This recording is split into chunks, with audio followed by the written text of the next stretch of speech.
With the Texans and the Ravens, obviously this is in Baltimore as well. The Ravens finished the season 13-4, and then you've got the Texans who finished 10-7, so close somewhat on the spectrum of what their record was. Obviously, Houston a bit more inconsistent, but they are a younger team. CJ Stroud and Lamar Jackson did play in the first week. And you think about that kind of things. You think about what happened, and Jackson had turned the ball over 3 times in that game, and he also threw, but Jackson also threw for 365 yards, which I don't think is that accurate of the Texan defense now. If Jackson throws for 365 yards now, maybe it'll just show kind of a matchup issue for the Texans that they'll need to overcome in order to beat the Ravens next year should they play again. But, obviously now the other thing that you have to think about is that Dalvin Cook was signed by the Ravens. I think that they're trying to shore up some talent there, reinvigorate Cook, because clearly he wasn't who we knew him as with the Jets, and that could quite possibly be because of bad O line, different offense, and the fact that he's competing with Brees Hall for snaps,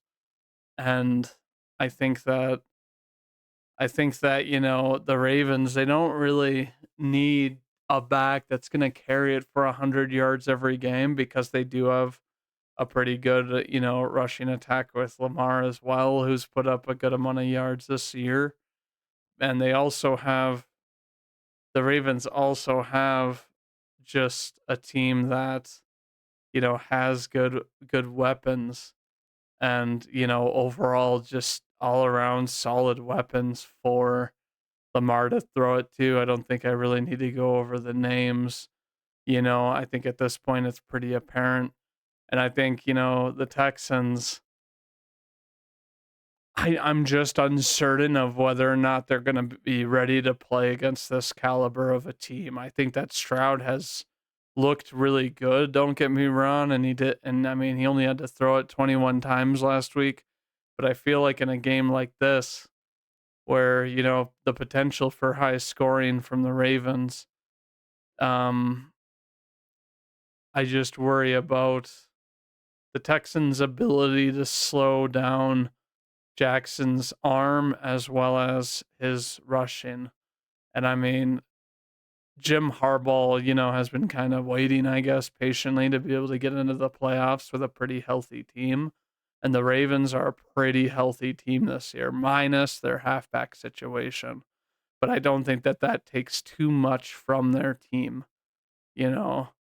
So thinking about a score for this game, they give a 9.5 point advantage to the Ravens, which I'll be real, I think is maybe a little bit of a stretch, but not impossible.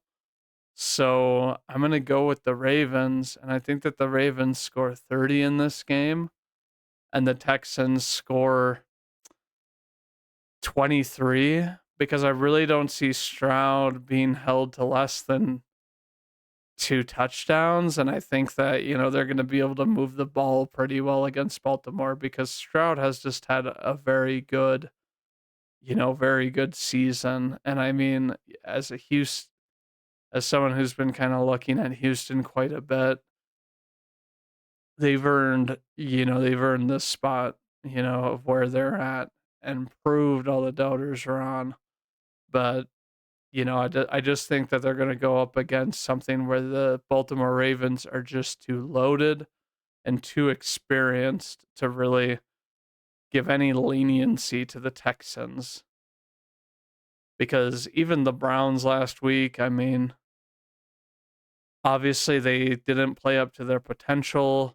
Houston did a really good job of protecting Stroud. And don't get me wrong, I think if if they protect Stroud, they can that'll be one of their keys to victory, and they have done a very good job this year of doing that. But I think that Baltimore, they've just been notorious at getting pressure from numerous spaces. So that's the reason why I think the Texans are going to lose this game after, what is still a good season for them.